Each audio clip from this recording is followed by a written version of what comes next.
el espacio, el espacio del departamento y por supuesto el espacio de la virtualidad. De eso nos va a hablar un poquito nuestro querido ponente de hoy. Él quiere que veamos su presentación como una charla, como un conversatorio, como una charla amena, donde se hace un recorrido histórico de, de lo que ha sido el oficio del lector, ciertamente. Yo preguntaba hace rato a Joana por que me identificara el semestre de los estudiantes, un poco para, bueno, seguramente lo va a hacer el ponente, estoy segura que es así, pero bueno, Mester significa oficio, sin duda alguna, ¿no? Entonces él nos va a hablar un poco de ese oficio de lectura que ha habido a lo largo de los años, desde los cantares hasta nuestros días.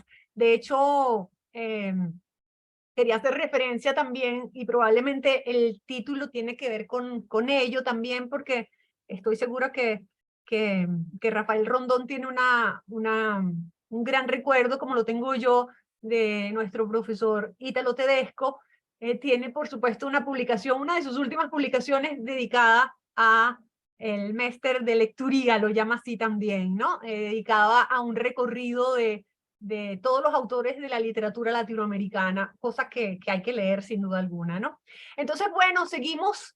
Yo gustosa, pues encantadísima, y le doy gracias a Joana Rivero como directora del IBILLAC por la invitación. Cuando me llamó para presentar a Rafael, por supuesto le dije con tantísimo gusto, porque Rafael es una de las personas directas de mi grupo de afectos dentro del Pedagógico de Caracas, por supuesto dentro del departamento, y bueno, un saludo cariñoso a los profes que nos acompañan también allí en el departamento. Seguimos entonces con el evento que culmina, creo, el día de hoy, a propósito de la palabra, un encuentro entre libros y lectores. Este evento ha sido auspiciado por nuestro IBILLAC y por supuesto por la línea de investigación de promoción de la lectura y la escritura. Entonces, pues quiero agradecerles a las personas que auspician este evento, que ha coincidido con muchísimos otros eventos más a lo largo del mundo entero, celebrando la palabra y el libro, por supuesto. Entonces, en esta oportunidad, pues quiero darle la bienvenida a Rafael Rondón Narváez. Tengo acá para que no se me pase algunos detalles de Rafael, porque por supuesto yo quiero decir que ante todo Rafael es un amigo muy querido, lo aprecio muchísimo, una de las amistades cosas que uno de alguna manera va cultivando a lo largo de la carrera en la universidad, y coincidimos en muchas cosas, pues no solamente por ser profesores de literatura, sino que, bueno, coincidimos con justamente el amor por los libros y por la literatura, sin duda alguna, ¿no? Entonces, bueno, agradeciéndole a todas las personas que han hecho posible que este evento haya culminado o culmine hoy con broche de oro con estas palabras de Rafael Rondón, pues le doy la bienvenida. Rafael Rondón Narváez es licenciado en Letras por la Universidad Católica Andrés Bello, magíster en Literatura Latinoamericana por la Universidad Simón Bolívar, y por supuesto actualmente también es doctorando. Está culminando su doctorado en Cultura Latinoamericana y del Caribe en nuestro Instituto Pedagógico de Caracas. Es el actual jefe de la Cátedra de Literatura Latinoamericana y del Caribe, eh, y miembro, por supuesto, del Instituto Venezolano de Investigaciones Lingüísticas y Literarias Andrés Bello, nuestro IBILLAC.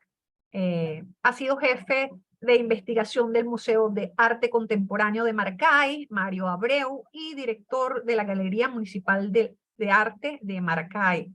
Ha realizado curadurías y textos sobre el arte en publicaciones nacionales e internacionales. Dentro de sus obras se encuentran Las sendas del paisaje, Paisaje, Modernidad y Nación en la generación del 18, y el Círculo de Bellas Artes, esas publicaciones del 2012, Las Artes en Aragua, Imaginario de un Territorio, una publicación del 2003, y por supuesto también ha publicado en textos con libros colectivos como Ficciones que duelen, Visiones críticas de la violencia en las culturas iberoamericanas del 2018, por ejemplo.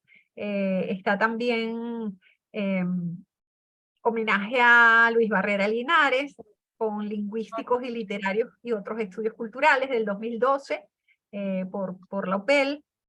Y tengo acá también Espacio para el Encuentro, Literatura y Cultura, de una publicación del IPASME.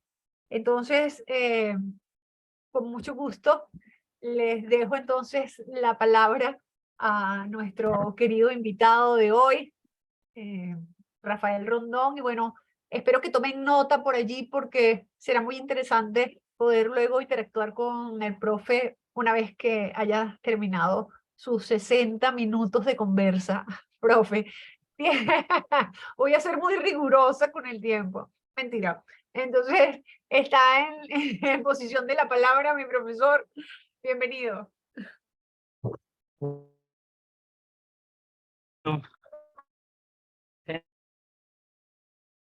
De todas las actividades en las que ha sido más asidua presencial, como que es esta, y al revés, no hay tantas personas conectadas. Yo quería estar presente aquí hoy, terminando esta. Quería agradecer la sorpresa de que sea amiga Mercedes Guanche quien me presentaba, porque yo llegué al pedagógico y una de las primeras personas que tuve contacto y afinidad fue con Mercedes. La recuerdo exactamente los primeros días que entré aquí y esa relación y esa amistad se ha extendido a lo largo de todo este tiempo, ¿no? Entonces, bueno, eres una persona absolutamente querida, directa, y sé que esta amistad se extiende con el tiempo y hay muchas cosas que seguiremos conversando. Y como te decía antes, estamos unidos aquí a casi que a perpetuidad en esta grabación en que tú me presentas y yo hablo hoy sobre este asunto que es la lectura, ¿no? Después de agradecerte a ti, quiero agradecerle a la profesora Norma Viloria que tengo aquí al lado, porque ella me convidó a charlar, a conversar estos días, ¿no? En estos días difíciles para mí de marzo y abril por la cantidad de ocupaciones que tengo, pero que ella me avisó con mucho tiempo que le diera hasta un título de lo que yo podía conversar. Entonces le agradezco mucho porque esto me obligó a mí a ordenar, o más bien no ordenar completamente, sino atar una serie de reflexión sobre este asunto de la lectura en el marco de esta actividad tan importante que es el libro, la lectura. Y me siento honradísimo además por los invitados que ella convocó para estos días, ¿no? Y de ser afortunado además de estar entre mujeres y bendito entre todas las mujeres, porque además creo que he sido el único caballero que ha estado aquí presente y cerrado. Entonces agradezco enormemente a Norma por esa, bueno, y me presenta además otra chica y en la sala está poblada de mujeres, ¿no? Entonces esto también me hace reflexionar sobre el espacio de la universidad y el espacio de lectura desde las mujeres también, ¿no? Porque creo que, y lo voy a decir más adelante, que la lectura está marcada por muchas circunstancias y el hecho de leer, desde el género también implica una forma de leer. Leer como mujer, este, y yo que me he dedicado en los últimos años por ahí a ese estudio de la poesía escrita por mujeres, sé que hay una forma de leer desde la mujer y en algunas épocas estuvo mucho más marcada. Bueno, eh, yo voy pasando, tú puedes ayudar. Mire, esto se llama mester de clerecía. A mí la palabra mester siempre me ha parecido muy llamativa y la he utilizado en diferentes ocasiones. Esto que me planteo hoy como conversación, yo no quería darle nombre de ponencia, de conferencia, sino darle un nombre si se quiere, clásico, pero a la vez que creo que le da sentido lo que yo voy a hacer. Yo voy a hacer como una especie de parábola, en los dos sentidos que la palabra parábola tiene. Y en el sentido de que voy a hacer un recorrido personal de lo que ha sido mi experiencia lectora. En sentido de parábola bíblica, ¿qué hay, puede haber de aquí de sentido de parábola? No que yo sea el modelo de un lector, sino que a través de la experiencia mía como lector, algunos se vea reflejado allí y algunos saque a lo mejor conclusiones a lectores que la mayoría de los que están aquí son lectores de otros siglos. Y yo quiero hablar de mi experiencia de un lector del siglo XX y lo que me he convertido hoy en estos últimos años como lector. Ese sentido es el sentido de la parábola, un poco ese cuento o narración de mi experiencia lectora. Y el segundo sentido de parábola está bien porque voy a hacer un recorrido que se abre y se cierra específicamente con unas reflexiones que quiero hacer. Si hay algo de parábola, también hay algo de divagación. Nada académico. A pesar de que estoy en un espacio universitario y a pesar de que formo parte de un espacio universitario, quiero hoy más bien divagar como si lo hiciera en una conversación con alguien en un café o en un programa de radio, como el famoso Divagancia, que yo fui tan directo de ese programa donde, por supuesto, había como la oportunidad de intercalar ideas y de no seguir un curso fijo. Y a mí me interesa esto porque frente a la lectura que ha tenido como una especie de disciplina del lector y sobre todo en la academia, me interesaría más el hecho de divagar y de proponer formas paralelas, fluyentes de lectura. ¿Ok? Entonces, por eso aclaro que tiene que ver con eso, con la parábola y la divagancia. Sin embargo, la palabra menesteres me ha llamado la atención desde que la escuché por primera vez. Y la escuché por primera vez cuando entré a la Universidad Católica Andrés Bello. Ese es otro motivo que también quiero hacer. Hace 40 años entré en la Universidad Católica Andrés Bello. Y hace 20 entré en el pedagógico como profesor. Creo que son fechas simbólicas para marcarme a mí como lector. ¿Qué era yo como lector antes de entrar en la academia hace 40 años ya? ¿Y qué tipo de lector me he convertido? Yo era un lector de Maracay que solamente tuvo acceso a unos 2 o 3 libros, porque en mi casa no había libros. Y creo que esa es una de las ideas que Norma aquí ha manejado muchas veces, el acceso a los libros y la manera de leer. El acceso a los libros, voy a recordar 2 libros antes de entrar a la universidad. Uno, la Biblia. Y 2, Don Quijote de la Mancha. Pocos libros, pocas lecturas, pero además de eso, ¿qué tipo de lector era yo? Cuando yo tenía 7, 8 años, leí el Apocalipsis. Y era un lector, bueno, un lector niño, imagínense ustedes, nada que ver con literatura infantil, sino leyendo el Apocalipsis. ¿Cómo leía yo el Apocalipsis? De una manera literal. Yo recuerdo que he tenido pesadillas desde los 7, 8 años pensando que el mundo se iba a acabar. Y que se iba a acabar como lo decía el Apocalipsis.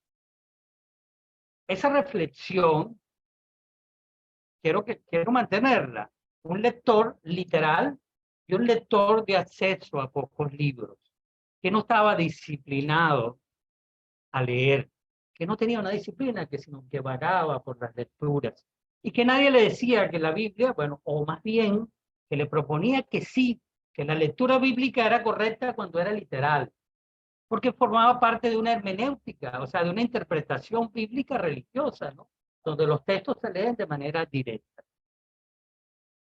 Eso era yo un poco leyendo ahí a golpes y porrazos hasta que entré en la Universidad Católica. Cuando yo entro a la Universidad Católica, esa palabra de menesteres de alguna manera me marca, porque además la he utilizado con mucha recurrencia para otros casos, porque el menester implica un oficio.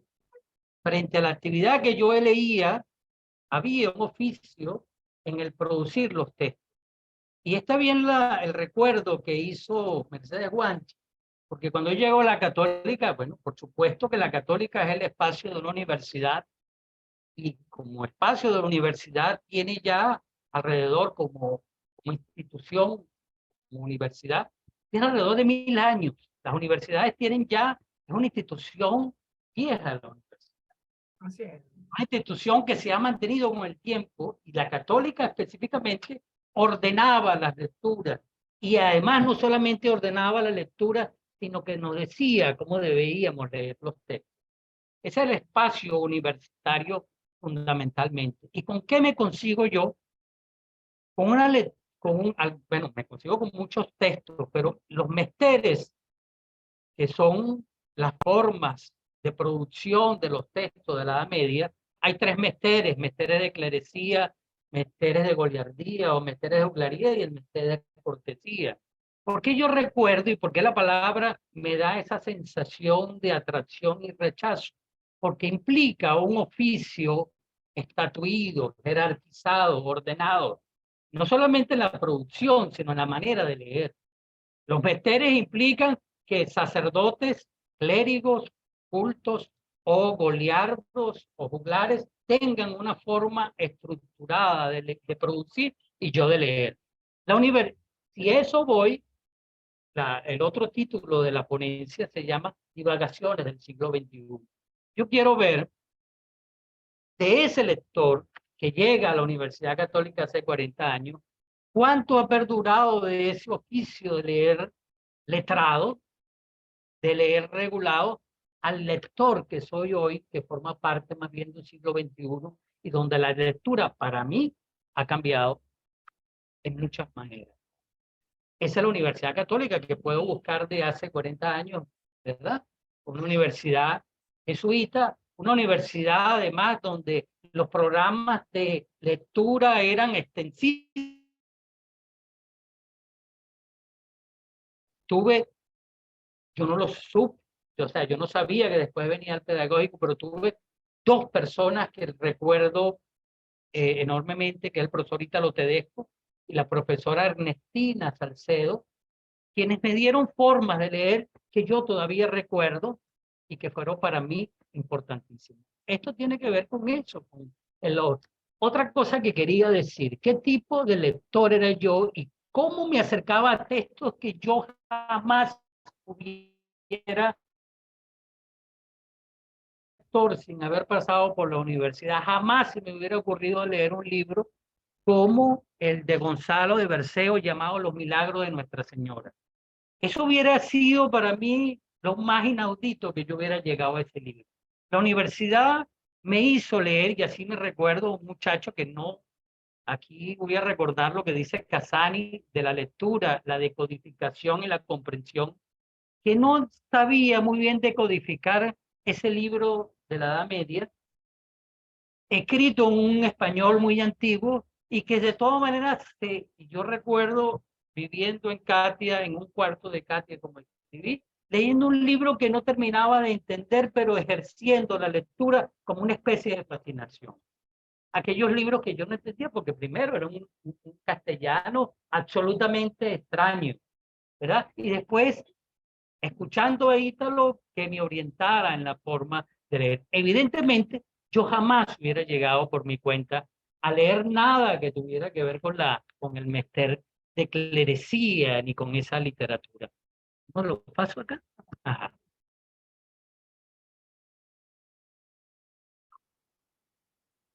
José Gabriel, y abajo y avanzar, me lo había dado antes, aquí en la flechita, es un juego. Ok, No, esta es la de atrás. Aquí está la de ok, adelante. bueno, vamos a seguir entonces. Entonces, una de las cosas que quiero recordar es la forma disciplinada de leer y la forma ordenada de leer y la forma instituida de leer. Cómo me cambió, como yo leía, cómo leía en mi casa, y cómo la universidad me indicó una forma de leer. Pero además de la forma de leer, yo quiero recordar también el acceso que yo tenía a un muchacho que venía de Maracay, que era un pueblo, que además estaba en una situación económica de pobreza, ¿sí? ¿A dónde iba yo a buscar libros? A la biblioteca y no a la librería, porque no podía comprar libros. Debajo del puente, que todavía existe, o de vez en cuando era una especie de cacería que me implicaba a mí buscar un libro y la relación que yo tenía con el libro. La biblioteca de la Católica tenía los libros que se leían en la universidad. Fíjense ustedes cómo eso implica no solamente que el profesor me decía qué libros leer, cómo leerlos, sino que los libros estaban allí. Seguramente, si yo pudiera recorrer esa biblioteca no tenía libros que no estuvieran relacionados con lo que yo tenía que leer, ¿verdad? Viniendo de una universidad católica jesuítica, también había libros que seguramente no estaban allí, que yo no descubrí, sino sencillamente esos eran los libros que estaban allí. Y fíjense ustedes que el acceso a los libros para mí era tan difícil. Así, con esa situación de Katia, poco a poco fui adquiriendo uno y otro libro que empezaron a hacer, y ahí la relación con el libro, que estoy hablando de una relación con el libro de hace 40 años, que no sé cuánto se ha mantenido hoy, que era el libro objeto, que era el libro usado, que era el libro nuevo, el contacto físico con el libro, el subrayarlo, todo eso, ¿verdad? Las librerías había en Caracas hace 40 años, cantidad de librerías impresionantes. Y Caracas era una de las ciudades, después lo venimos a entender, que de Latinoamérica, aparte de México y Argentina, Caracas era una ciudad con grandes librerías, que yo me asomaba pero que no compraba. Yo recuerdo, y aquí una anécdota, que una vez me mandaron a leer una novela que leí mucho tiempo después que se llama El Hombre de Hierro.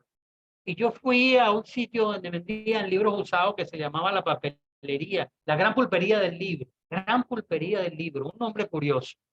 Y eso estaba en esa época en el silencio. Yo llegué y le pregunté al señor que había almacenado una especie de laberinto de libros y le pregunté si estaba ahí El Hombre de Hierro. Y me dijo, sí, sí está, pero es la primera edición. Y me miró y me dijo, usted a lo mejor no puede comprarlo. Yo si hubiera hecho un esfuerzo a lo mejor, y eso es una de las cosas, ¿verdad? Me hubiera quedado sin comer un tiempo, pero hubiera comprado la primera edición de ese libro. Pero no pude hacerlo, solamente lo tuve en las manos, lo vi, la experiencia de haber tenido una primera edición de un libro importante y lo dejé ahí. En todo caso, esa es mi experiencia lectora de forma disciplinada. Yo como que voy de leer. Entonces, subrayo, ¿qué leer? Ahí estaba desde la literatura grecolatina hasta la actualidad, ordenada en 5 años. Yo creo que nunca, bueno, mentira, yo he leído en ciertas temporadas, pero aquello era una lectura enorme que tenía que ser ordenada. Además, ¿quién había hecho ese canon? ¿Quién la había seleccionado? Porque yo tenía que leer Hesíodo, porque yo, bueno, eso yo no lo sabía. Yo estaba simplemente fascinado con llegar a Caracas y leer. La discusión sobre qué leía o qué no leía y quién había, eso no me lo planteé en esa época, mucho tiempo después, ¿no? Era evidente que ese canon obedecía a una razón de que alguien había seleccionado eso. Y supuestamente eso era bueno para que lo leyera alguien que iba a ser licenciado en letras, porque eso soy, licenciado en letras al principio. Entonces, ¿por qué habían seleccionado? ¿Y qué me sirvió después? Bueno, esa es otra historia. ¿Qué me ha servido esos textos para la posteridad? Yo no pensé en esa época y ahora pienso como docente, es cuál es la utilidad de ese canon y para qué. ¿Cómo leer? No solamente cómo de codificar, cómo comprender, cómo interpretar esos textos. Y cómo muchos sacerdotes jesuitas me decían cómo leer la literatura. Estos días, un compañero de aquí, que comenzó conmigo, que es Pedro Corro, me recordaba que el profesor Carmelo Sabatierra leía de una manera interesante, particular, la cual hoy yo no comparto tanto, doña Bárbara, ¿verdad? Entonces, ¿cómo leía el profesor Salvatierra la Divina Comedia? ¿Qué significaba para él? Bueno, algunas de esas lecturas han quedado ahí. Y es mi experiencia, yo no sabía que mucho tiempo después yo iba a ser profesor y que esas lecturas hechas así iba a inquietarme mucho tiempo. Otra lectura que yo hice ya dentro de la universidad, pero no, mentira, no dentro de la universidad la hice, pero como, como curiosidad, yo estos días me di cuenta que este fue uno de los primeros libros que compré en Maracay.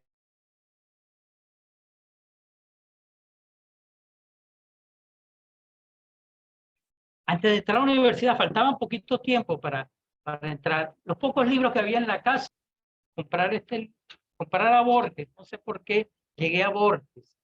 Resulta que estos días, con esta exposición, con esta invitación, he pensado lo siguiente. ¿Por qué me fascinó Borges? En el proceso de la lectura, antes y después de entrar a la universidad. Y yo tengo alrededor de 40 años leyendo y releyendo a Borges. Me pasó lo mismo que con el Mester de Clerecía. No entendía muchas cosas, pero me fascinaba. Sabía que era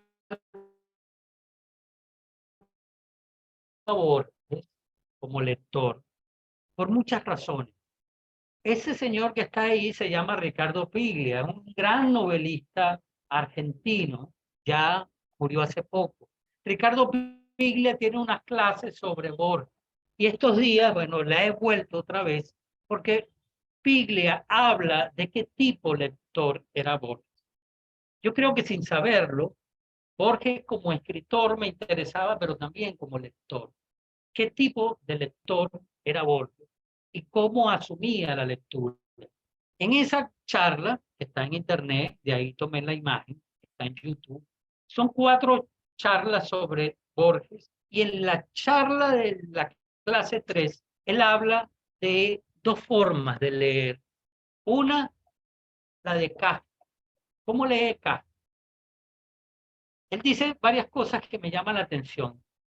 Dice Piglia que Kafka lee de manera solitaria, encerrada y sin querer ser interrumpido. Y además agarra un libro y no lo suelta hasta sentir que lo ha agotado. O sea, fíjense ustedes esa lectura, ¿no? Una lectura de Kafka, estamos hablando de un escritor de comienzo del siglo XX. Dice Piglia que es un lector, además, que pertenece a la tradición judía hermenéutica. ¿Cómo leen esa tradición judía hermenéutica? Fíjense ustedes, el encierro. Bromea, Piglia dice, para Kafka estar en un sitio donde le traigan un libro y la comida, y él nada más que desplazarse a buscar el libro y la comida, para él sería lo ideal. Encerrado en el libro y encerrado en el... Es un tipo de lector, ¿verdad? El tipo de lector que es Borges es completamente diferente. Y yo creo que Borges como lector, para todos, ha dado una serie de aprendizajes. Voy a decir algunas de las ideas que dice Piglia que Borges es como lector. Borges es un lector, no lo voy a leer en el orden ni lo voy a decir en el orden que lo dice Piglia, pero dice Piglia que Borges, siendo docente, fíjense ustedes, bueno, eso no lo dice Piglia, eso lo digo yo, él siendo docente le decía a sus estudiantes que daba literatura inglesa, ustedes no les atrae el libro, déjenlo, no es el momento de leer.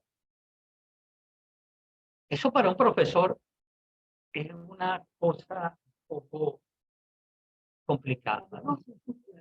No, aquí está el canon. Yo no recuerdo ningún profesor de la Católica que me dijera eso. Si usted, Gonzalo de Berceo, le aburre, déjelo, no importa. ¿Verdad? No, es un canon y hay una forma de leer. Borges le decía a sus estudiantes eso. no lean si no sienten placer por la lectura. Y entonces uno se pregunta, ¿y entonces qué lee? Bueno, eso lo responderemos en algún momento. La segunda manera que tenía Borges de leer es que leía a veces de manera equivocada. Pero aquí lo curioso es cómo es leer de una manera correcta y cómo es leer de una manera errónea. Dice Piglia que Borges leía la metafísica como una rama de la literatura fantástica. Y Borges lo dijo. La metafísica, para lo que no es toda aquella especulación sobre qué hay después de este mundo, ¿no? Que la filosofía abordó durante mucho tiempo y que después ya quedó para asuntos más bien religiosos o para asuntos científicos. Creo que, bueno, en todo caso, la metafísica, leer la metafísica como si fuera literatura fantástica implica una manera errónea, supuestamente no canonizada de leer. Sin embargo, la pregunta que me hago es, ¿qué utilidad implica leer de manera errónea? Cuando digo errónea, supongo que hay una manera normada de leer, no con normas, ¿verdad? Pero una manera estatuida de leer. Y hay una forma equivocada de leer, una forma que no entra en el canon. Yo estoy cada día más convencido que las lecturas erróneas son las más ricas, ¿verdad? Las lecturas que no son propiamente de los docentes muchas veces, porque los docentes a veces y con cierta frecuencia siempre obedecen a lecturas instituidas y repiten una y otra vez. A esta altura, con 20 años, bueno, iba a decir 40 años en la universidad y 20 años aquí, cada día me hago la misma pregunta, cada vez que hablo y... ¿verdad? ¿En qué medida estoy imponiendo una lectura y en qué medida las lecturas erróneas son más ricas para otras cosas? Ok, son ricas en la medida, y ahí está el otro punto de cómo leía Borges, en la medida en que se establece una serie y un orden. Porque si yo leo de manera errónea, yo busco otra lectura que me organice un esquema que no es el esquema original en que las cosas se leen ni forman parte del canon. Entonces, leer de una manera diferente implica crear un nuevo sentido de asociaciones. Bueno, que está un historiador que debe saber también que hay algo de eso, que hay algo de eso en la historia, ¿no? ¿Cómo leemos la historia y cómo a través de la literatura, digo entre comillas, errónea,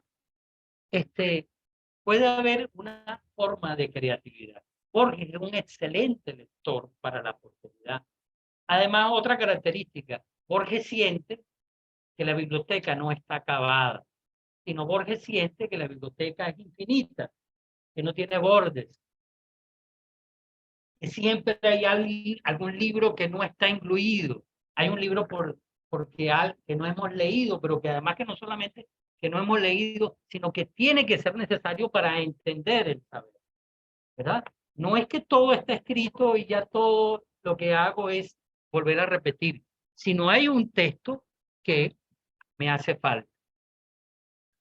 Borges como lector, fíjense ustedes, se ha convertido en una especie para algunos de propuesta de las maneras de leer hoy en Internet, o de leer desde la posmodernidad, de leer de una manera diferente en el siglo XXI. Porque además de su manera de leer, ¿verdad? Donde entran a veces los estatutos de la alta cultura y de la baja, y hacer esa mezcla, instituyó un cierto tipo de texto. En mi caso como docente, pienso que otra también, bueno, este es otro escritor contemporáneo de Borges que se llama Oliverio Girondo, que tiene un libro que se llama 20 poemas para ser leído en un tranvía. Ese libro fue publicado en los años 20, 22, creo que fue. Y lo hago colación porque mientras Borges estaba hablando de una manera de leer, Girondo también estaba planteando que había una manera de leer en la modernidad y que un libro se podía leer no en la soledad y el encierro de una biblioteca, sino en un tranvía con todo lo fragmentado que esto implica. Y otra cosa que el libro tenía, que era un libro que llegaba a todo el mundo, un libro que tenía imágenes y texto. Ahora voy a hacer como una especie de salto, ¿verdad? La preocupación sobre la lectura y la preocupación de cómo leer, yo creo que es una preocupación que en los años 80 y 90 tuvo un auge. Yo me quedo impresionado que en los años 80, tanto los historiadores franceses como los españoles y todo, se han dedicado a reflexionar sobre la historia del libro, de la impresión, de cómo leemos. Roger Chartier es uno de los grandes intelectuales franceses que tiene toda una especie de historia de cómo se lee. Yo hoy, sin saberlo, me metí ahí en el cubículo y vi que tengo varios libros sobre la escritura, sobre historia del libro, sobre la letra impresa. Yo digo, y esta reflexión tan importante sobre el libro, sobre cómo se imprime, sobre la técnica de impresión, cómo es que es un libro, que es un autor, que es un lector y cómo se lee, no implica que todo esto está realmente en crisis. En crisis no digo porque no se practique, sino en crisis porque todo lo que conocimos de eso ya no es lo mismo. ¿Qué es un libro? Por ejemplo, es una de las preguntas que se comenzaron a hacer. ¿Cuál es el espacio de la lectura y cuál es el espacio del letrado? ¿Verdad? En el caso de mi materia que doy aquí, que es latinoamericana, hay dos libros de los años 80 que van por la misma línea. Ángel Rama se preguntaba sobre la historia del letrado. O sea, ¿qué implicaciones tenía el letrado en el desarrollo de la cultura latinoamericana? ¿Y cómo había una cultura letrada? Porque aquí está una cosa que es evidente. La cultura letrada siempre ha tenido una asociación con el poder. Y de alguna manera, la manera de leer y la manera de ejercer el oficio de la letra, evidentemente ha tenido una historia cruenta de, de ese espacio intelectual ejercido a lo largo de la historia. Estoy hablando de que Rama se propone en ese libro de los años 80 hacer una especie de desarrollo de cómo el letrado formó parte del poder militar y del poder religioso y cómo en la conquista y en el descubrimiento de la conquista jugaron un papel fundamental. Estoy haciendo esta referencia porque ya dije que en los 80 se escriben muchos libros sobre el libro, la imprenta, la manera de leer. Hay otro libro que es menos conocido, de Martín Lienhard, que se llama La voz y su huella, y es también de los años 80, y dice que ganó un premio en Casa de las Américas. Y ahí plantea fundamentalmente Lienhard algo que ya hoy es común, que la conquista fue un asunto de diferentes también, entre otras cosas, de diferentes tecnologías. La tecnología de la oralidad, que era mayoritaria, no es que no existiera formas de escritura, que ya existían formas de escritura diferentes en el caso de los pueblos prehispánicos, ¿verdad? Los códices mayas, por ejemplo, o había formas de, vamos a decir, escritura como son los quipus, vamos a decir que eso sean formas, pero había otra manera en Europa que ya se venía practicando desde hace muchos siglos, que tenía que ver con la manera de escribir y de leer.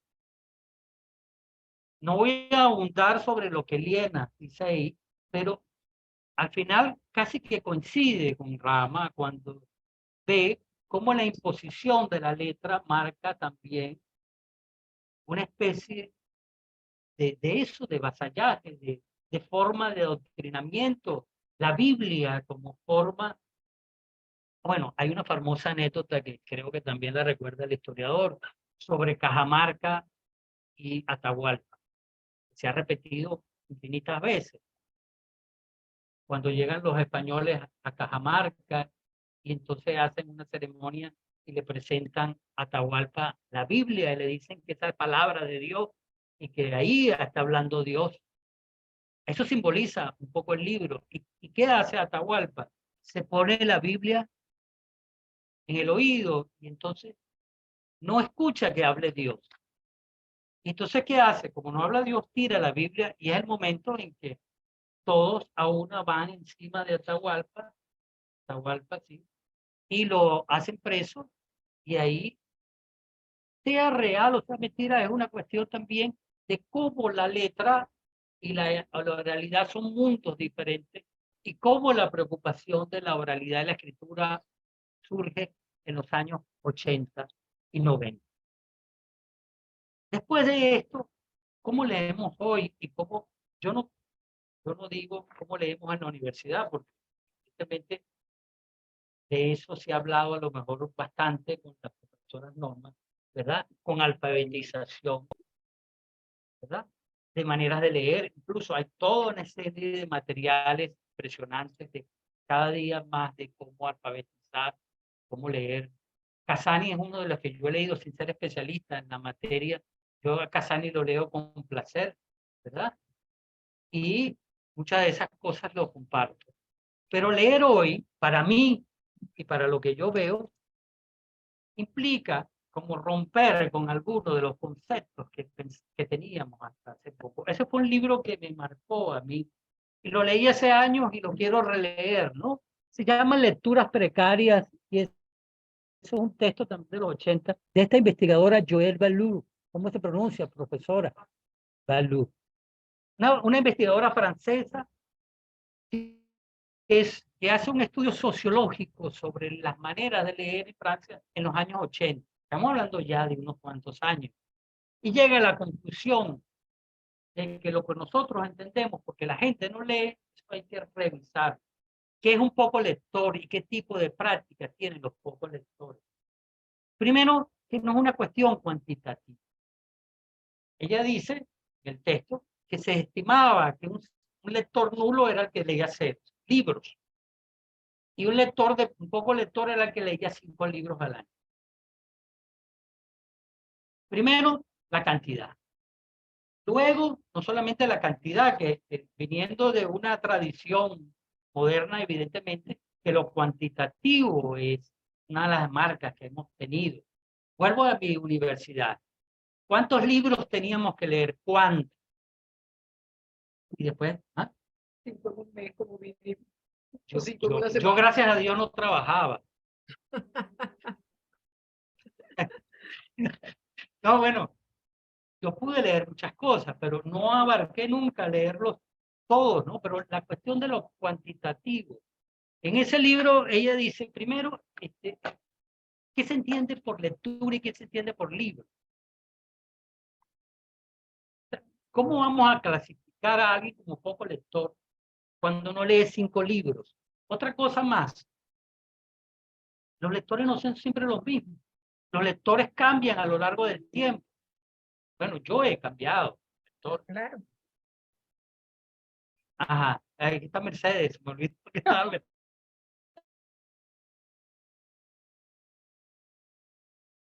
Ahí, y de repente me llegó y digo, está hablándome el libro. Bueno, ¿qué le iba a decir? Entonces, hay varias conclusiones de este libro que me comenzaron a transformar, comenzaron a hacer eco, ¿no? Sobre todo ese sentido cuantitativo, la manera correcta de leer, los lectores que nunca cambian. Ella ahí tiene ejemplos de lectores que no son académicos, que no forman parte del mundo, ¿verdad? Este mundo sagrado, de alguna manera que consideramos que este es el templo del libro, ¿verdad? Y el templo de leer y de una manera de leer, ella no se preocupa por eso. Ella se preocupa es por los que no están ahí. Y cómo malinterpretan a veces dentro del espacio académico lo que lee. Y fíjense lo que dice Joëlle Ballou ahí. Una práctica lectora que estadísticamente, no puedo leer porque no veo, ¿cómo hago para quitar aquí? Una práctica lectora que estadísticamente se define como escasa puede en realidad ser muy densa por los usos sociales que produce. Fíjese usted, es una definición como para pensarla muchas veces, ¿no? La cantidad, la cualidad. ¿Qué es eso de deficiente, lecturas deficientes, escasas? ¿Y cuál es la utilidad de la lectura? ¿Para qué sirve lo que leemos? ¿Y qué uso le dan esos supuestos precarios lectores? su vida cotidiana, no en el espacio académico, no en el espacio de la investigación.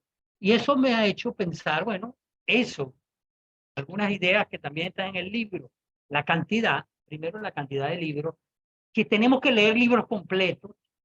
También está ese mito, el libro se lee completo. Bueno, hay obras, sí, evidentemente, pero a veces leemos fragmentariamente. Hay muchos textos que terminamos cantando y en pedazos.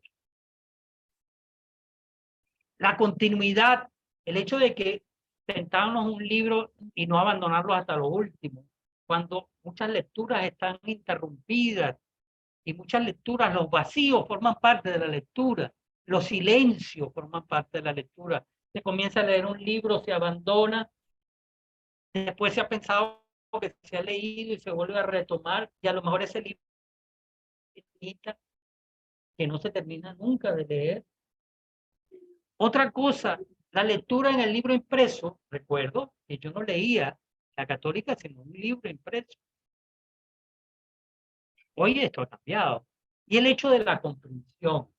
¿Qué entendemos por comprender la lectura? Vuelvo a afirmar y a subrayar más bien el hecho de las lecturas equivocadas. Y aquí doy un saltico también en la divagancia sobre esta señora que la descubrí hace muy poco, ¿verdad? Se llama Marianne Wolf. Es una persona que se ha dedicado a estudiar neurológicamente el cerebro y está dedicada a la dislexia fundamentalmente. Pero a mí me llama la atención algo que ella está haciendo e investigando. Aunque la lectura es un proceso, y lo saben los profesores aquí que son expertos en la lectura, que no es solamente un asunto psicológico, no es un asunto solamente neurológico de la capacidad humana, sino tiene implicaciones sociales, porque al final de cuentas, cómo leemos y lo que interpretamos es un asunto también construido socialmente. Pero a mí me llama la atención lo que ella está haciendo, porque ella dice primero, hay dos ideas, dos o tres ideas que quiero destacar de ella. Primero, que el ser humano no vino programado para leer. Para hablar sí, pero que para leer no. Y que el hecho de haber comenzado a leer le transformó todos los circuitos cerebrales, ¿no? O sea, ella hace una explicación neurocientífica, cómo la plasticidad implica que leer nos ha cambiado la manera de relacionarlo con nosotros mismos, con el mundo, ¿verdad? Platón no, perdón, Aristóteles decía que somos seres vivientes, que tenemos el don de la palabra, pero también tenemos más del don de la palabra. Lo que nos dice es que somos los únicos que leemos. Entendido como decodificar un símbolo escrito, que eso también está en cuestionamiento, ¿verdad? Pero en todo caso, y ella se pregunta, si hemos leído de una forma hasta ahora, ¿qué implicará leer en un futuro y cómo eso va a transformar nuestra neurología, nuestra forma del cerebro? ¿Cómo eso implica? Miren, eso es un campo extensísimo de cómo las prácticas lectoras hoy están transformando nuestra manera de percibir la realidad. Y hacia eso un poco quería lo que leemos. ¿Cómo leemos? Bueno, una cita de ella, de Marianne Wolf, dice: lo que leemos, cómo leemos y por qué leemos cambian nuestro modo de pensar. Los cambios se siguen sucediendo en la actualidad a un ritmo cada vez más acelerado. Subrayo esto de cada vez más acelerado, porque si yo he dicho que quiero hablar de parábola, es porque no porque me ponga como ejemplo, sino más que eso, porque en mi historia corta de una vida, la historia de 40 años de un lector, ha habido unos cambios que yo me quedo cada día asombrado, han sido cada vez más acelerados. El lector que yo era al lector que soy hoy. Ese cada vez más acelerado es algo que ustedes de esta generación, ya no recuerdo si es X, no sé cuál tipo de generación es, ¿verdad? Esa generación lo va a sentir, porque es un cambio exponencial. ¿cómo vamos a leer mañana? ¿O cómo estamos leyendo ya hoy? A mí hay una de las reflexiones de una feminista que estoy leyendo por mi acercamiento al género, pero que ella tiene un libro sobre lo poshumano, se llama Rosy Braidot, que lo leo no como ciencia ficción, sino lo leo como el aporte teórico. Yo creo que los cambios de la lectura implican también y van acompañados evidentemente sobre la lectura, es que en el fondo muchas de las cosas que están en crisis es la condición humana. O sea, ¿qué entendemos por humano? Y ella dice que hay dos cosas fundamentales que hay que reflexionar. Primero, el humanismo en doble sentido. El humanismo como una tradición filosófica liberal de los valores que se han instituido, y en este caso la universidad que yo participé era una universidad humanista, y esta también lo es, ¿verdad? Y entonces habría que revisar hasta qué punto todos estos valores de la humanidad, del humanismo, están todavía hoy en vigencia. Acompañado por algo que formó parte del humanismo, que es la visión universal y antropocéntrica. Yo estoy convencido cada día más que ese cambio exponencial nos va a llevar a cuestionarnos nuestra condición humana. Ella hace una cita, ella dice que ella comienza el libro de la condición, del conocimiento humano diciendo que ella a veces entra en internet y la internet le pregunta si es humana o si no lo es. Ajá.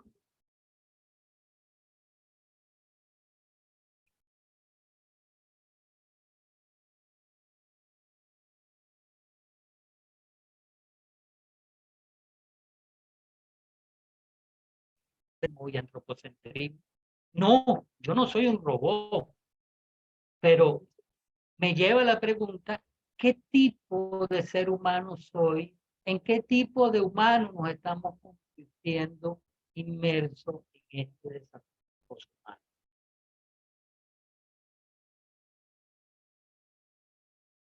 Para... Ya está, ya son las 11. Ok, voy a ir cerrando porque esta cuestión de los humanos, hablo de los valores de las humanidades y hablo del valor del humanismo. ¿Cuáles son los grandes valores del humanismo? Uno de ellos es la lectura. La lectura como forma de apropiación que está en la jerarquía, además de ese humanismo letrado, la alfabetización, la educación, la manera de ser. Y vamos a empezar a reflexionar sobre el humano. Vamos a pensar, ya lo están haciendo, sobre la lectura, ¿verdad? Y sobre el destino que tiene la educación y el intelectual dentro de este mundo actual y el que va a venir.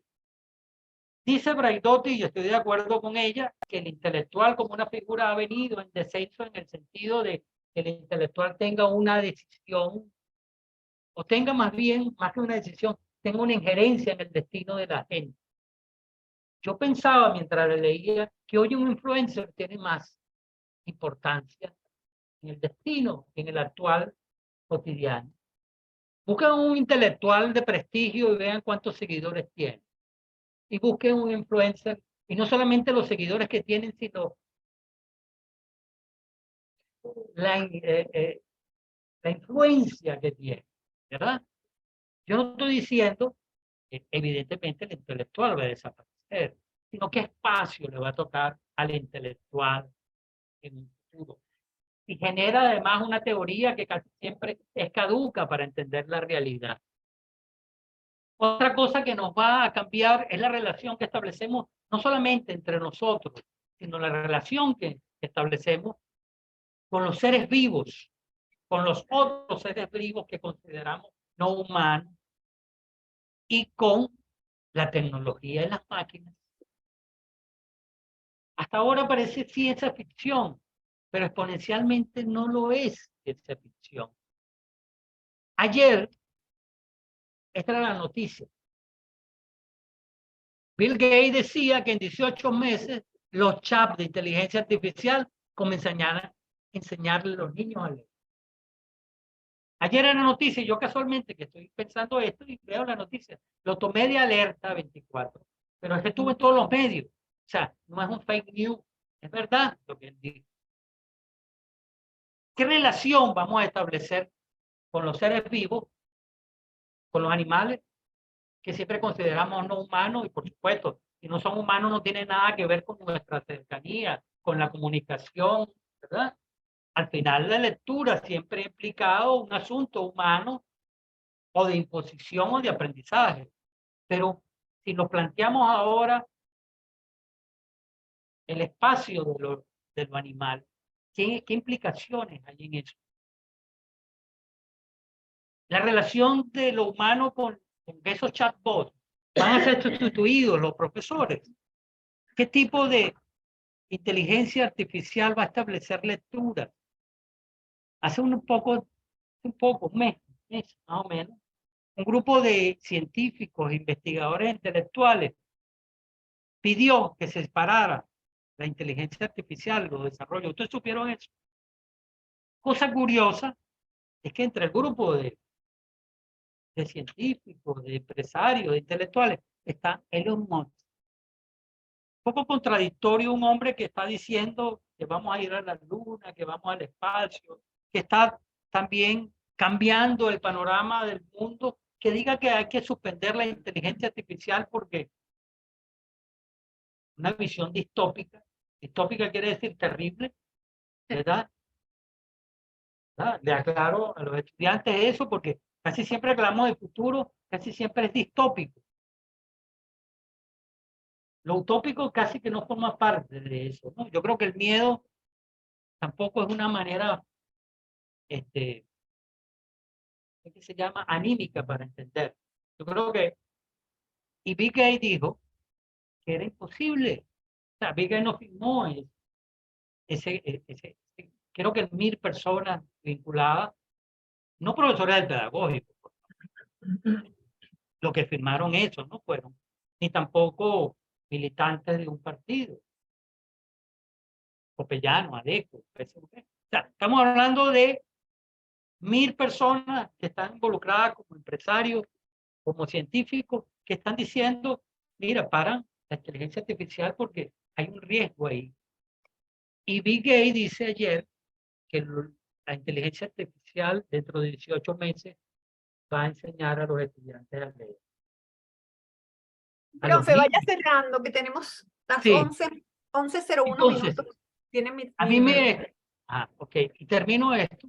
Voy a ir cerrando a millón. La educación, ¿qué espacio tiene? Yo sigo creyendo que la pedagogía y la lectura crítica son espacios importantes dentro de la educación. Y creo además una cosa, yo no creo que ¿verdad? En un futuro creo que van a convivir varias prácticas y que el espacio de la lectura crítica va a continuar. Y aquí saben las dos normas qué significa, porque además lo practican, una lectura crítica, ¿verdad? ¿Qué papel tiene la escuela en el mundo? ¿Qué papel tiene la educación? Termino con una señora que ha escrito sobre 200 del libro, que es Emilia Ferreiro. Emilia Ferreiro dice, la pregunta que se impone es, ¿está la escuela como institución preparada para responder a los nuevos requerimientos de alfabetización? Creo que dice. La respuesta es rotundamente negativa. Entre otras cosas, ella dice que, a pesar de la respuesta negativa, dice que lo que queda es enseñar a leer de manera simultánea, de las viejas maneras y de las nuevas. Y Marianne Bulk también dice algo parecido de la neurociencia, y ella dice que hay dos maneras de leer, y ella propone además en ese libro, creo que se llama Lector, vuelve a casa, cómo leer siendo niño y después cómo educar para leer en el mundo actual. No voy a extenderme aquí, ¿verdad? Pero hay 3 ideas de Marianne Bulk hacia esto. Investigar sobre el impacto cognitivo de los soportes impresos y los digitales. Invertir en formación profesional más integral, porque es evidente que los docentes para enseñar a leer, si son de la Edad Media, no van a enseñar a leer para el siglo XXI. diferencias de acceso y uso de la tecnología. ¿Hasta qué punto accedemos a la tecnología? Ayer fue antes de ayer, Norma decía, se nos cayó la conexión y estamos imprimiendo en Israel solomos de carne, pero aquí se nos cayó la comunicación. ¿Verdad? Esa es una conversación sobre lo culinario y entonces evidentemente hay una gran diferencia de acceso a la tecnología. Sin embargo, ya concluyo, desde aquí voy a hablar como lector, desde aquí, desde este espacio hoy, como lector de pedagógico. ¿Cómo es mi acceso hoy a los libros, a la biblioteca y a la librería? Hace mucho tiempo que no voy a ningún. Bueno, a la biblioteca he ido, a la hemeroteca. Pero mi forma mayoritaria hoy de acercarme a los libros no es a través del libro físico. Yo leo más en digital con el objeto y tengo ahí 3 objetos que son para mí imperdibles para leer. La Kindle, la laptop y el teléfono. Y doy gracias a Dios que haya podido tener acceso a esta forma de lectura, porque hoy, en la Venezuela actual, ya termino, Mercedes, ¿verdad? Hoy en la Venezuela actual ha ocurrido algo terrible. Libros y librerías libros, librerías y bibliotecas están casi desaparecidas. Yo he visto, yo tengo un amigo que es, ¿cómo que se llama? ¿Los vendedores de libros? No, él tiene librero, es librero. Pero él llegó a ser, miren qué cómico, él llegó a ser cónsul en México y hoy es librero. No sin despreciarlo. Pero fíjense ustedes el cambio de la Venezuela. Y él me ha contado historias sobre bibliotecas completas. ¿Cuál ha sido el destino de ellos? Hace poco me contaron cuál fue el destino de la biblioteca de Manuel Caballero y Jani Oso. Señalo, profesor, porque es de historia. La biblioteca completa de Manuel Caballero, casi completa, y la biblioteca de Jani Oso. Volvemos a lo que era un lector, atesorando libros, guardando libros en un espacio cerrado que es la biblioteca, ¿verdad? Yo mismo he sufrido no solamente la devastación de bibliotecas en el país por la inmigración, gente que se ha tenido que ir y dejar sus bibliotecas y desarmarse, ¿verdad?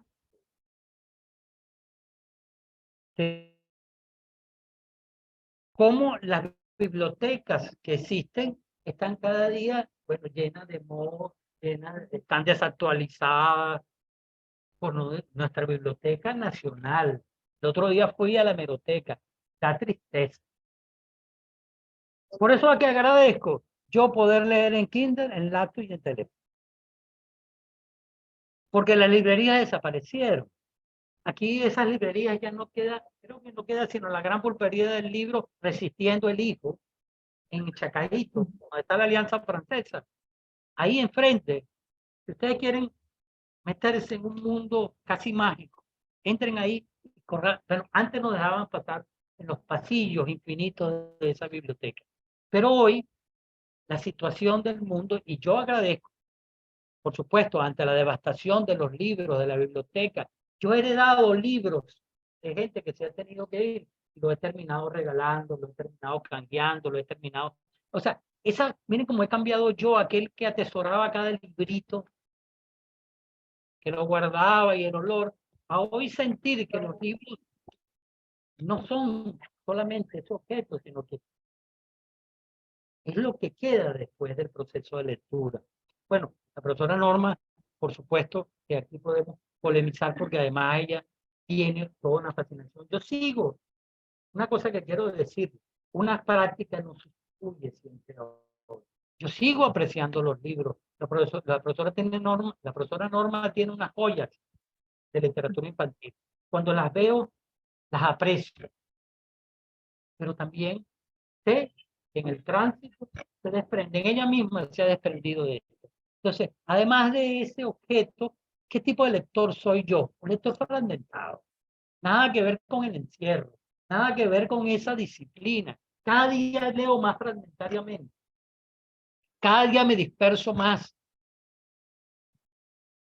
Porque comienzo a buscar algo en internet y me lleva a otro, y me lleva a otro, y me lleva a otro, y yo no sé para dónde me lleva en esa multiplicidad, porque para mí el teléfono fundamentalmente ha sustituido otras prácticas lectoras. Para mí el teléfono es, además, la enciclopedia, el diccionario.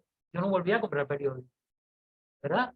Y entonces el teléfono y esta forma digital es una forma de multiplicidad. Ahora, ahora sí termino. Ahora sí termino. De todas maneras, las asociaciones y la sintaxis que yo hago de lectura son las que me genera Google cuando me meto en un buscador. Fíjense ustedes, volvemos a la idea de Borges.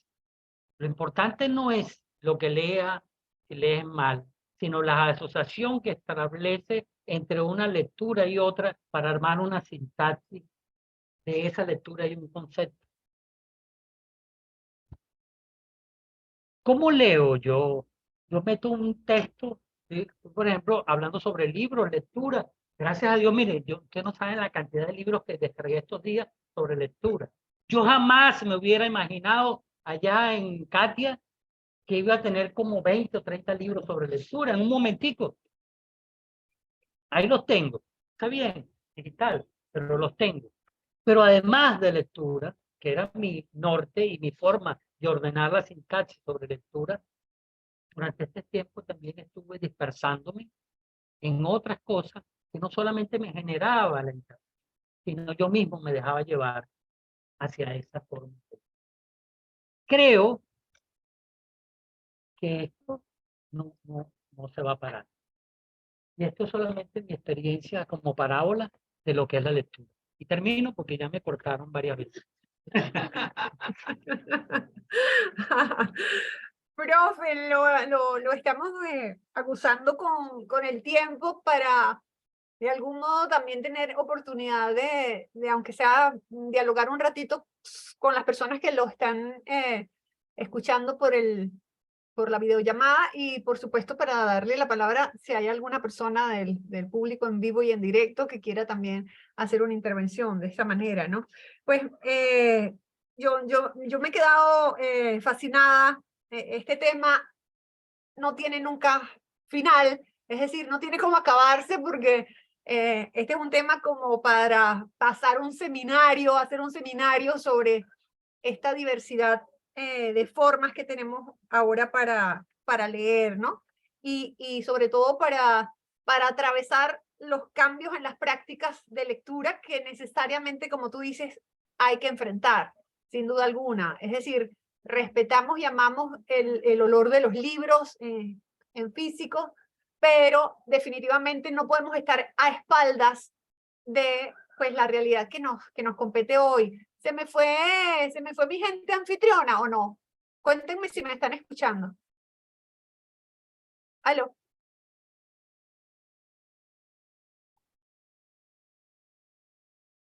¿Aló? Es que no veo a mi gente del departamento. Bueno, decía para la gente que nos está escuchando acá. Entonces, la ponencia de nuestro profesor, o más bien el conversatorio del profesor Rafael Rondón, ha girado sobre un tema realmente polémico, actual, muy actual en estos días. Y creo que la invitación es a atender y asimilar esas nuevas formas que tenemos de leer, esas nuevas formas que están ampliando las tipologías tradicionales de textos y también de los géneros. Me interesa rescatar algunas cosas. No sé si me está escuchando la gente del departamento, todavía estoy pendiente. Estamos. Ah, ¿sí? Sí, bueno, sí te escuchamos, sí. Muy bien, porque pensé que los había perdido. Entonces, bueno, rescatar algunas cosas de las cuales, perdón, ha hablado nuestro profesor Rafael Rondón, pues, y me interesa es su perspectiva desde el lector, y creo que esa es la perspectiva más válida que hay para hablar acerca de la lectura, sin duda alguna, porque el canon siempre va a existir, y lo importante es que como lector nosotros podamos revisar el canon entre comillas, ese canon universal que como profesores y docentes de literatura y de letras tenemos que frecuentar, pero sin duda alguna hacer como hizo el profe y como ha hecho cada uno de nosotros, empezar a construir nuestro propio canon personal, es decir, nuestra propia biblioteca personal, y hacer de esa disciplina que nos formó una disciplina propia, es decir, internalizar esa disciplina formativa que nos brinda la universidad cuando estamos estudiando, y por supuesto entonces emplearla para nuestro consumo interno. Entonces, pues Rafael Rondón nos ha dado un recorrido maravilloso, delicioso, como lector, bien lo ha dicho él desde el inicio, con sus meditaciones, su parábola de la experiencia de la lectura. Y de esto también sabe mucho la profesora, bueno, las dos normas que están allí presentes, sin duda alguna. Lo importante es la experiencia del lector, al fin y al cabo. Es decir, la experiencia del lector es la que construye al lector, definitivamente, ¿no?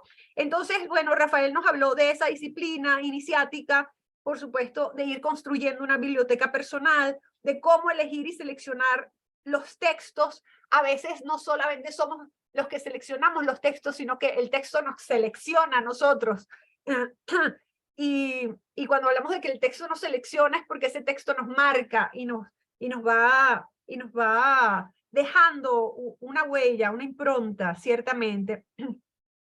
Nos ha hablado acerca de cuándo comienzan las discusiones acerca de la historia del libro. Creo que al profe para la próxima intervención sería bueno ajustar algunos nombres que de pronto sería oportuno para ampliar el panorama de la historia del libro. Hay un texto que yo recomiendo mucho a mis estudiantes, lo hice en estas últimas oportunidades al trabajar con literatura latinoamericana, y bueno, no solamente el profesor de literatura latinoamericana, sino todos. Irene Vallejo con El infinito en un junco, creo que es un libro y una autora que hay que definitivamente también leer. Pues nos ha dicho entonces que hay nuevas prácticas lectoras, hay unos mitos con referente a esas prácticas que ya se han caído definitivamente, y que bueno, los lectores van cambiando con el tiempo, sin duda alguna.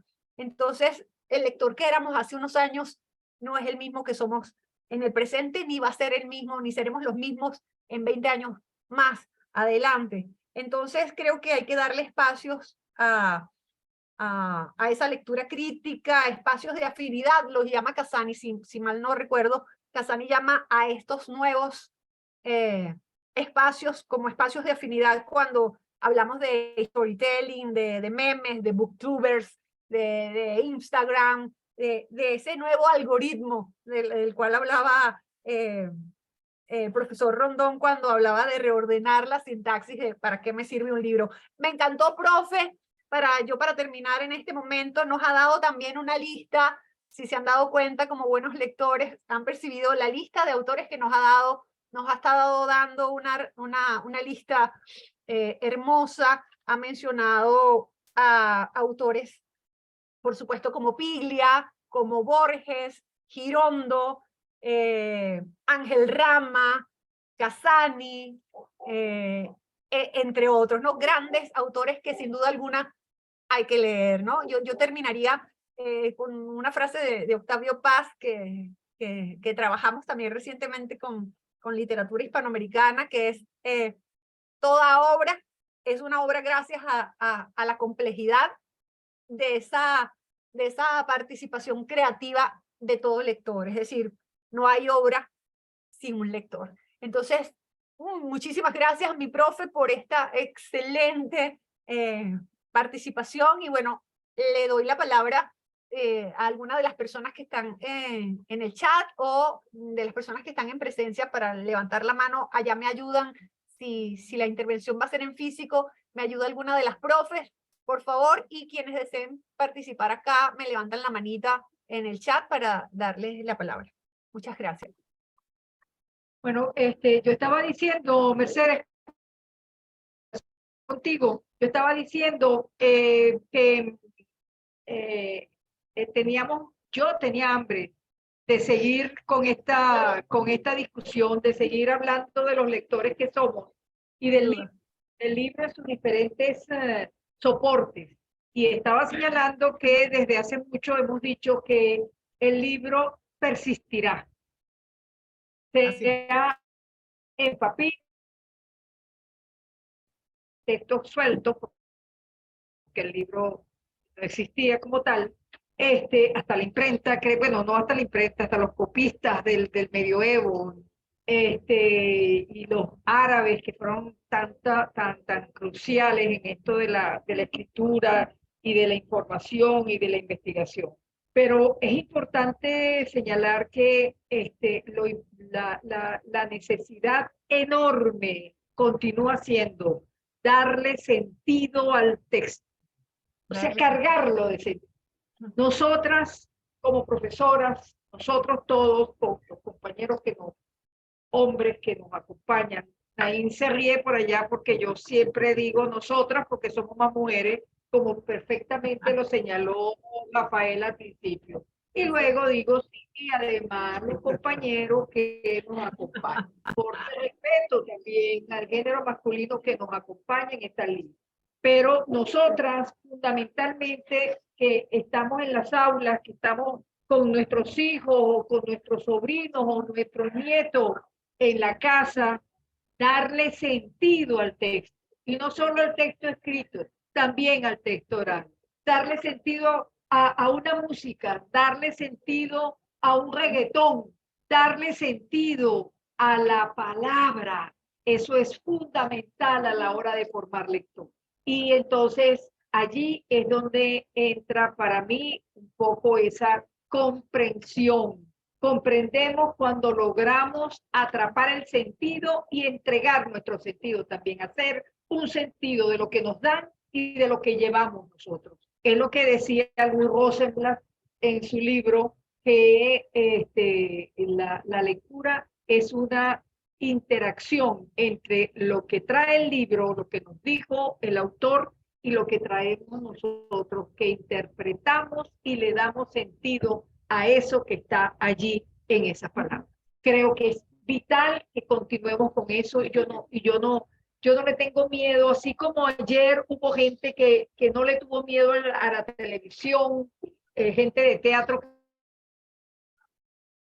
Va a sustituir al teatro, ¿no? Y el teatro es hoy una fuerza enorme, una fuerza vital.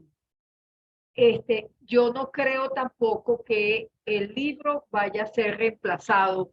Tal vez en el tiempo de Star Trek, que me cayó la cédula, pero en el tiempo, digamos, del siglo, en el siglo XXIV, en el siglo XXV, tal vez haya algo que sustituya al libro. Pero en este momento lo que tenemos son libros, como dice Irene Vallejo, que mis muchachos les pasé el link para que lo pudieran tener y bajar. El Infinito un Buco es el libro de Irene Vallejo. Como decía ella, desde el libro de papiro hasta el libro de luz, porque los bytes y todas estas cosas, Así es. el libro de luz. Entonces, yo creo que esto lo tenemos que seguir manejando, esto lo tenemos que seguir discutiendo, lo tenemos que seguir apreciando, pero sobre todo oliendo, sobando, acariciando, porque la lectura pasa por eso también. Pasa por las caricias, pasa por las sobaditas. Ajá. Y pasa también por esa comprensión que le damos al texto escrito, esté donde esté, en el teléfono, en el iPad, en el Kindle, en donde esté, es un texto escrito. Y bienvenido esos nuevos textos que están surgiendo y bienvenido a las nuevas formas que tenemos para llegar a él. Eso es todo, Mercedes. Tengo Muchas mucho gracias, más. profe. Muchísimas gracias por su intervención. Tenemos a Valentina García que quiere hacer una intervención, está con nosotros en el chat.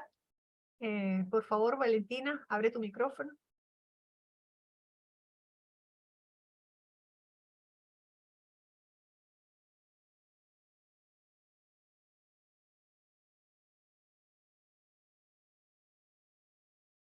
No tienes micrófono. Ah, bueno, Valentina me está colocando acá. Bueno, no sé si lo puede leer también el anfitrión. Voy a tratar ok, dice que yo también. Ajá, Valentina García dice educación especial de personas con discapacidad. Profesor, haciendo énfasis en lo que menciona del reemplazo del libro por la inteligencia artificial, algo futurista, recomiendo como complemento o como completo a la acotación. A ver, la película Fahrenheit 451, por supuesto, del extraordinario Bradbury.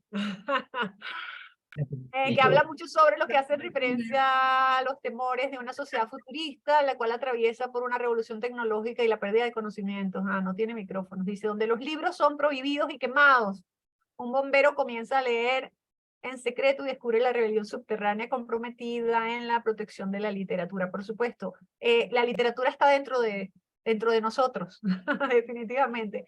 La intervención de ella se refiere a haciendo, digamos, la similitud a lo que plantea Fahrenheit, de nuestro recordado Bradbury.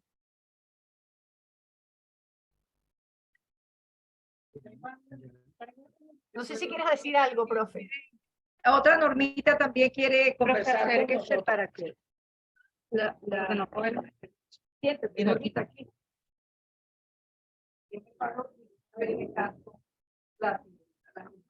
Perfecto.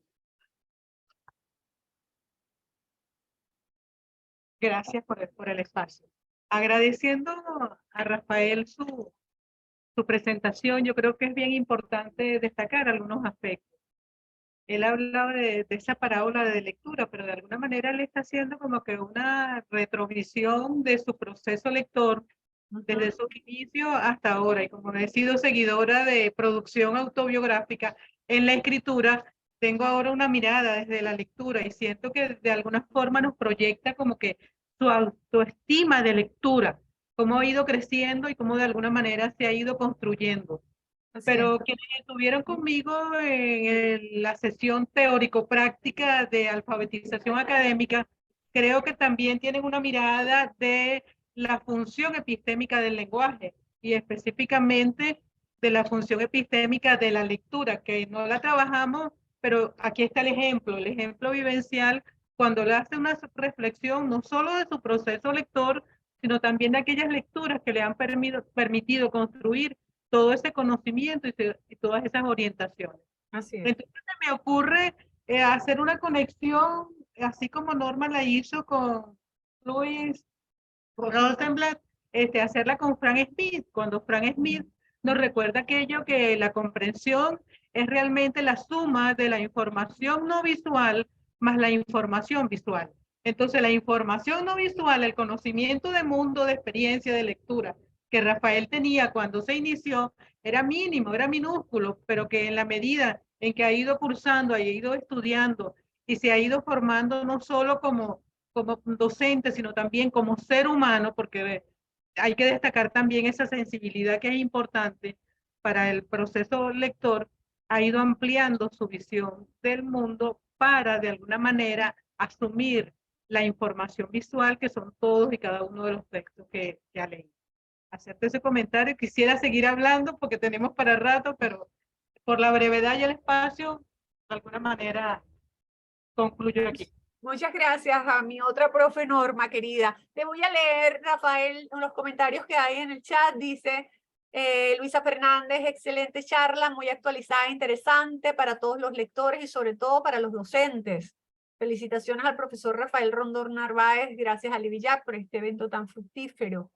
Excelente conferencia, saludos, estupenda charla, dice Isabelina Fernández. Nuevamente, no pertenezco al mundo literario, pero fue tan interesante que me mantuvo atenta toda la charla. Muchas gracias.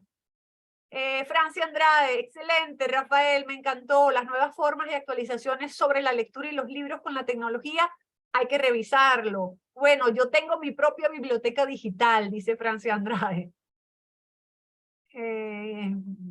A ver, ¿dónde más? No tengo más nada. Bueno, esos son los comentarios en el chat. Rafa, para cerrar. que cierren mis jefes. ¿Cuál es mi jefe? No, Ana, es mi jefe. Pero quiero mandarte un abrazo virtual, esperando que se haga presencial muy pronto. Por Porque supuesto como que la sí. profesora dice, hay edades en que uno necesita piel, Abrazos. cuando abrazos y todo eso.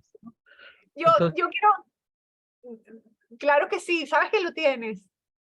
Yo quiero agradecer la presencia de los estudiantes, sobre estoy hablando todo.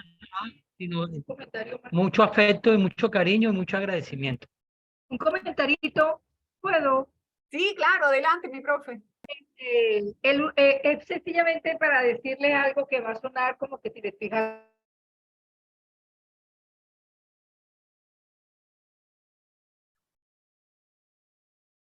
Y por eso él pudo hacer, es habitante del mundo, habitante de los libros, habitante de su capacidad de reflexión. Él es un habitante, le pertenece el mundo a él, porque él lo habita. Y creo que eso ha sido también infinitamente extraordinario en este día de hoy. Gracias. Absolutamente. Yo, bueno, voy a cerrar agradeciendo la invitación a Livillac, a los directivos de Livillac, a la profesora Joana Rivero, al profesor José Gabriel Figuera, por supuesto, a la jefe del departamento de castellano, Ani Gabriela, a las profes queridas, mis profes Normas que están allí, a todo el departamento. Yo me siento sumamente orgullosa de esta hermosura que somos, de esta gente maravillosa, de la gente que está adelante ahora llevando la batuta, promoviendo este tipo de espacios que son absolutamente necesarios definitivamente, ¿no? Que se sigan repitiendo, que se sigan manteniendo y bueno, la tarea es inagotable e inacabable. Muchísimas gracias a mi pedagógico, al departamento, gracias a los estudiantes y aprovecho entonces el escenario para invitar a los estudiantes a que participen en el taller literario, que por cierto lo conduce nuestro profesor Rafael Rondón Narváez. Es la oportunidad para crecer como lectores, ¿sí? Entonces, bueno, allí les dejo la invitación, no dejen pasar la oportunidad. Y bueno, yo agradecidísima del espacio y la oportunidad como siempre, con mucha gratitud. Muchísimas gracias por la invitación. He disfrutado muchísimo. Gracias, Joana. Chao, gracias a todos por haber estado. Muchas gracias, Mercedes. Nos seguimos viendo. Hasta luego. Feliz tarde. Feliz día.